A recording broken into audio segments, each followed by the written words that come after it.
Hi guys, welcome to the Pakistani family entertainment. तो कैसे हैं आप? मेरा नाम है खुराम और मेरा नाम है वजाहत। तो भाई साहब लेकर आ चुके हैं एक ताजा वीडियो भाई साहब, जिसकी बहुत ही ज्यादा आ रही थी डिमांड कि कैसे बना आखिर विश्वनाथ धाम।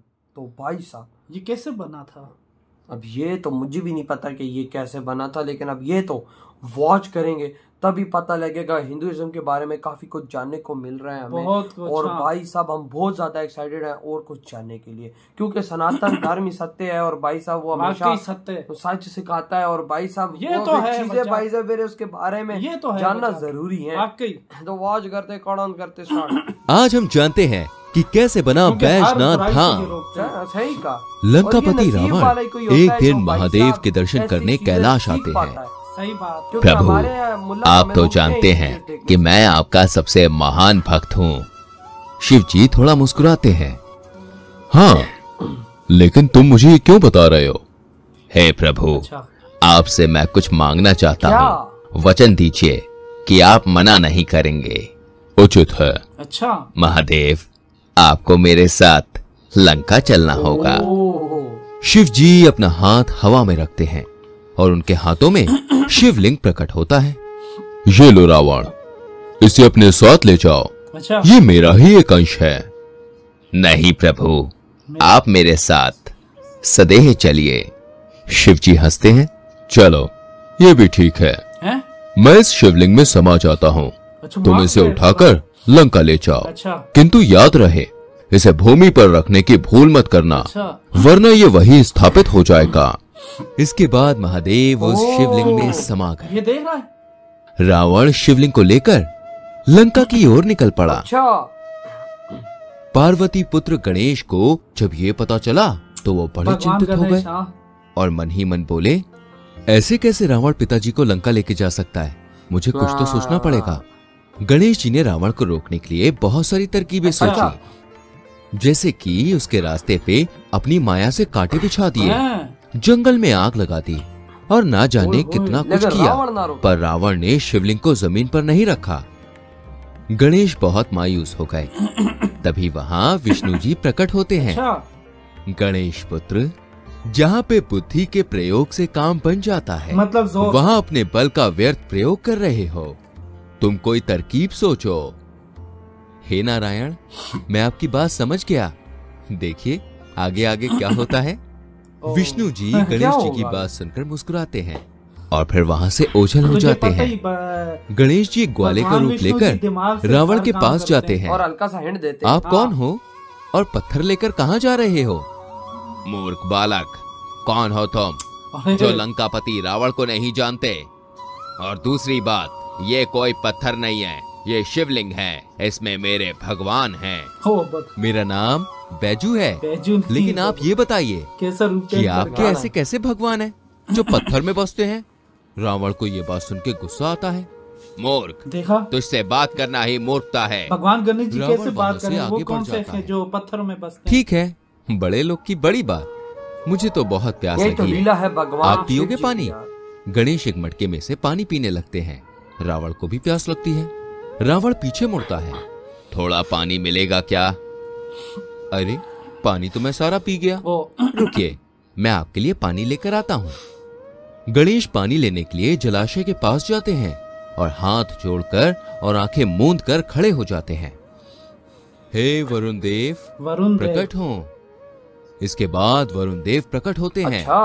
शिवांश, मैं आपकी समस्या जानता हूँ, आप चिंता मत कीजिए।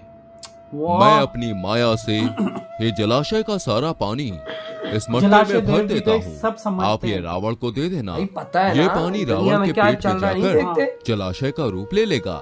इससे उसकी प्यास कुछ ज्यादा ही बुझ जाएगी। यानी कि उसके देव अपनी माया से जलाशय का सारा पानी उस छोटे से मटके में भर देते हैं। धन्यवाद वरुण देव। इसके बाद वरुण देव ओझल हो जाते हैं। यही तो देखना चमत्कार। गणेश जी वहाँ से रावण के पास जाते हैं और उसे मटका देते हैं। रावण एक हाथ से मटका लेकर पानी पीता है और वहाँ से चलने लगता है। अच्छा। लेकिन थोड़ी देर बाद रावण के पेट में हलचल होने लगती है। वो रुक जाता है। क्या हुआ रावण जी? पानी तो पी लिया, लेकिन अब मुझे मेरी लघु कंशा के निवारण हेतु जाना होगा। क्या तुम थोड़ी देर के लिए ये शिवलिंग पकड़ोगे? लेकिन अरे पकड़ो ना, पूरी जलाशय थोड़ी देर की ही तो बात है। अगर मैं लघु शंका निवारण हेतु ना गया तो विपत्ति आ सकती है। ठीक है, आप जाइए, लेकिन सूर्यास्त के पूर्व आ जाना, वरना मैं इसे नीचे रख दूंगा। ठीक है, अब पकड़ो इसे। पूरा समुद्र पिया हुआ है, छोटी सी तार में से गणेश को देता है बाहर निकले और वहाँ से भागता है। घंटों बाद भी वो वापस नहीं आता और सूर्यास्त का समय हो जाता है। अरे, लघु शंका के निवारण हेतु इतना दीर्घ समय? पूरा उसके पेड़ में। अरे थोड़ी देर रुको, अभी आता हूँ। लेकिन थोड़ी देर बाद भी रावण नहीं आया। रावण जी, अंधेरा होने वाला है और मेरे हाथ भी अब दर्द कर रहे हैं, मैं तो चला। गणेश जी शिवलिंग को नीचे रख देते हैं और वहां से ओझल हो जाते हैं। रावण भागता हुआ उधर आता है और शिवलिंग को उठाने की बहुत कोशिश करता है, लेकिन उठा नहीं पाता। तभी शिव जी प्रकट होते हैं। मैंने कहा था ना, किंतु प्रभु नहीं रावण, अब कोई फायदा नहीं। रावण दुखी हो जाता है और वहां से चला जाता है। बेचारे के साथ तभी वहां विष्णु जी प्रकट होते हैं। छल नहीं था। महादेव गणेश के बैजू रूप द्वारा इस शिवलिंग की स्थापना हुई है। अब ये स्थल बैजनाथ के नाम से जाना जाएगा। बैजनाथ झारखंड राज्य के देवगढ़ जिले में आज भी है और ये 12 ज्योतिर्लिंगों में से एक है। 12 ज्योतिर्लिंगों में से एक है और ये आज भी भगवान शिव जी की वहाँ पे पूजा हो रही है भाई साहब। अच्छा, क्योंकि भगवान शिव जी इसमें खुद आए थे। हाँ, ये विश्वनाथ में ये वो वाला जो भाई साहब वो है शिवलिंग जो भाई साहब भगवान शिव जी ने रावण को दिया। तो रावण अब जो भी आगे हुआ, क्योंकि भाई साहब अब भगवान गणेश जी तो नहीं चाहते थे ना कि अब ये वहाँ पर मेरे बाबा जी चले जाएं। और भाई ये वैश्वनाथ मंदिर एक तरह से वहाँ पे बनना था पहले से ही, क्योंकि ये नीति में था। हाँ, ये चीज हर जो है ना एक साइड होती, क्योंकि रावण लेकर जा नहीं सकता था और फिर अगर वहां जाते तो रावण का कब्जा होता। तो ये सारी चीज देख इस तरह ये हो के जो है ना, फिर रावण वो जलाशय जिस तरह वरुण देव जी सब समझ गए और एक ही मटके में पूरा जलाशय डाल दी और रावण वो पूरा पी गया। अब तू खुद सोच कि भाई भगवान गणेश जी ने तो उनको बोला कि देखो सूरज नीचे जाने से पहले आप आ जाना, नहीं तो मैं चला जाऊंगा। ठीक है, लेकिन अब पूरा समुद्र उससे पिया हुआ हो और छोटी सी धार में से वो पूरा तो नहीं बाहर निकलता। वो तो फिर जाहिर बात है, वो तो बाबा टाइम लगता है। वो भी भाई साहब खड़ा होके वो करता रहा होगा भाई साहब, जो भी वो होगा ना, जाहिर बात है। टाइम तो क्या मजाक, घंटे लगते हैं। अबे उसके पेट के अंदर पूरा समुद्र जैसा पानी, तो घंटों में भी ये खत्म नहीं होता। दिन महीनों भी लगा रहा है तो नहीं होगा खत्म। वो इतना सारा सीन था। और ये मेरे ख्याल से आई थिंक जब ये आया भाग के तो वरुण देव जी ने इनको सही कर दिया होगा, जलाशय वापसी ले लिया होगी कुछ इस तरह। वरना सोच पूरा समंदर पिया हुआ एकदम तो इतने घंटों में तो नहीं निकलता।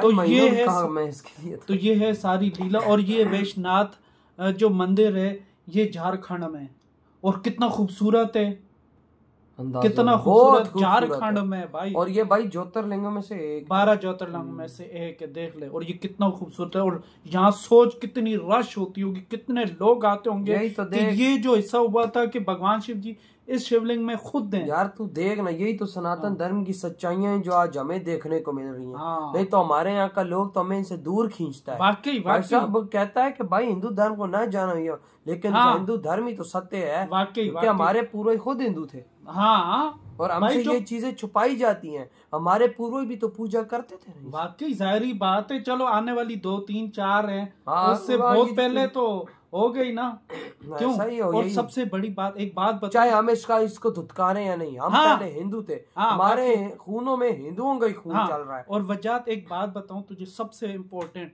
यहाँ पे जो बंदा जाता होगा ना, यकीन कर उसकी मन्नत पूरी होती होगी। कमेंट सेक्शन में बताना कौन कौन गया और किस किस की मन्नत पूरी, क्योंकि ये बड़ा इम्पोर्टेंट वैश्वनाथ मंदिर है। बिल्कुल यार। तो यार आपकी क्या थॉट है, इधर ही वीडियो खत्म करते तो